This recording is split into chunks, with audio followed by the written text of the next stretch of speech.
Paul Roma was the kind of wrestler who could start a fight in an empty room and still leave the room looking worse than he did. His career wasn't built on championship reigns or big money runs. It was built on grudges, shoot interviews, and the ability to annoy just about everyone he ever stood next to. Roma didn't climb the ladder of success. He stood at the bottom, kicked the rungs off, told the guy holding it he was an idiot, then complained nobody helped him up. Everywhere Roma went, bitterness followed like a bad smell. He didn't just rub people the wrong way. He practically used sandpaper. For every highlight in the ring, there was a low light backstage, and Roma seemed to take pride in turning opportunities into hostilities. If resentment was a championship, Roma would have been a Hall of Famer. His grudges weren't passing moods. They were full-blown sagas, dragged out in public and retold with venom years later. Fans saw arrogance. Peers saw ego. Roma saw himself as the only honest man in a room of liars. This isn't about glory. This is Roma's legacy of grudges. Sharp, bitter, and unforgettable.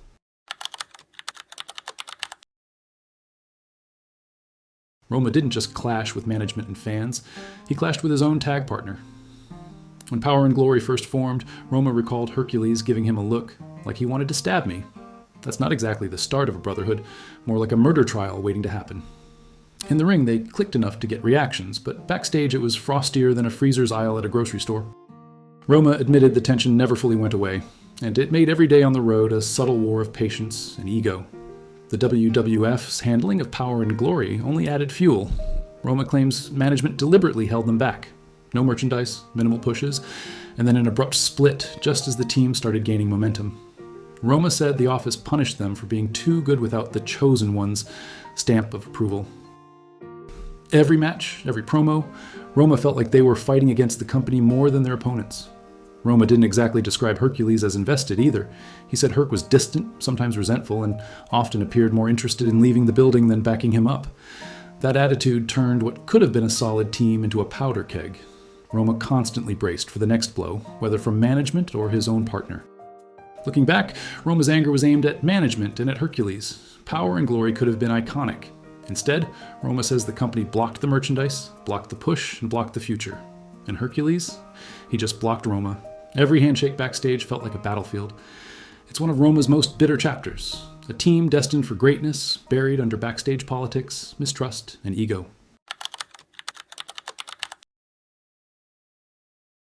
Roma wasn't just taking shots at management or partners. He had a long-running beef with the fans and the so-called Four Horsemen faithful who refused to accept him. According to Roma, joining the Horsemen was supposed to be a career highlight, but fans treated him like an interloper from day one. They didn't see a member of the elite. They saw a guy who didn't belong, and Roma didn't hold back in calling them jealous weekend warriors. He said the criticism wasn't just unfair, it was relentless, following him from arena to arena, like a bad smell that wouldn't wash off. Backstage, Roma could hear it too. Other wrestlers would joke or make offhand comments about his spot in the Horsemen, which only added salt to the wound. Roma claimed he worked harder than anyone else, hit every mark, and still got the side eye from the locker room and the crowd alike. Every cheer for the team, every reaction, was measured against what fans thought he should be doing. And Roma said that never stopped him from calling the hypocrisy out in interviews. The backlash didn't break him, but it left a mark. Roma said being part of the Horsemen taught him that sometimes the people applauding you are the same ones rooting against you in their heads.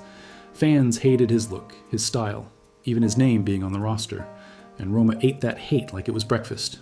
He didn't beg for approval, didn't sugarcoat the resentment, and didn't pretend to care about their verdicts.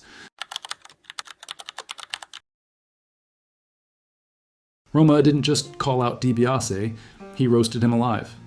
According to Roma, Ted spent his career preaching morals, faith, and integrity while quietly hustling every angle and paycheck he could grab. Roma's line cut deep. At the end of the day, his God is spelled M-O-N-E-Y.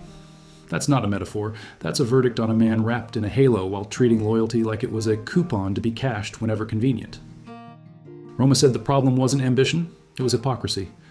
Ted cloaked greed and virtue, smiled for the cameras, and then did whatever lined his wallet. Roma claimed this wasn't subtle.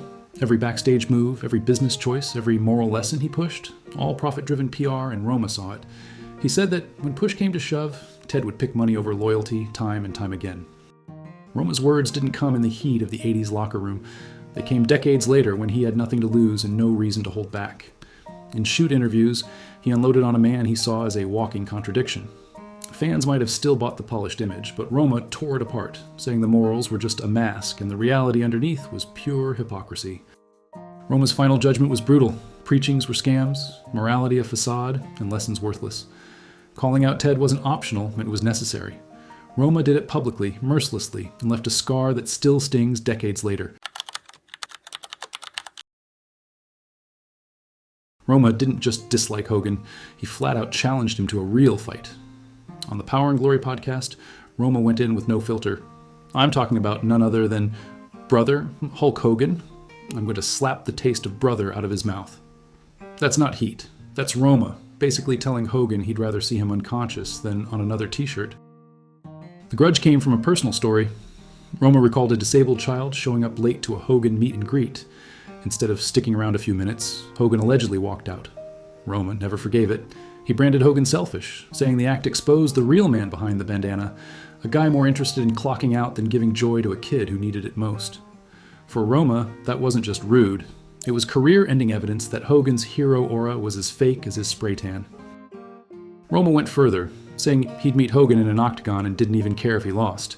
He just wanted the chance to slap the taste out of him. That's not confidence, that's hatred served raw.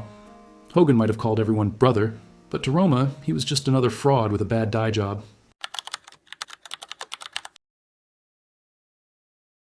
Roma's clash with Vince wasn't a cold grudge, it was a volcanic eruption. On Sean Mooney's Primetime podcast, Roma recounted storming into Vince's office in 1994. He wasn't there to kiss rings, he was there to unload. Roma said flat out, "Power and Glory was the greatest team you ever had, and you did nothing with them." That's not a complaint. That's a middle finger to the man who built an empire by picking winners and leaving others in the dirt. Roma's anger was personal. He nearly lost an arm working through injuries for Vince, and instead of recognition, he felt discarded. While others took time off for what he mocked as a hangnail, Roma and Hercules killed themselves in the ring for scraps. Roma wasn't asking for a medal. He was demanding respect, and Vince didn't give it. The argument got ugly. Roma said Vince got heated, stood up, and tried to puff his chest. Roma fired back with the line that echoed through shoot interviews for years. "You better sit the funk down before I knock you out." Few men in wrestling ever dared say that to Vince. Roma didn't just dare, he meant it. This wasn't petty bitterness. It was a man who felt robbed, staring at the billionaire who cashed the checks and calling him out as a fraud to his face. Roma's honesty was nuclear, his fury real.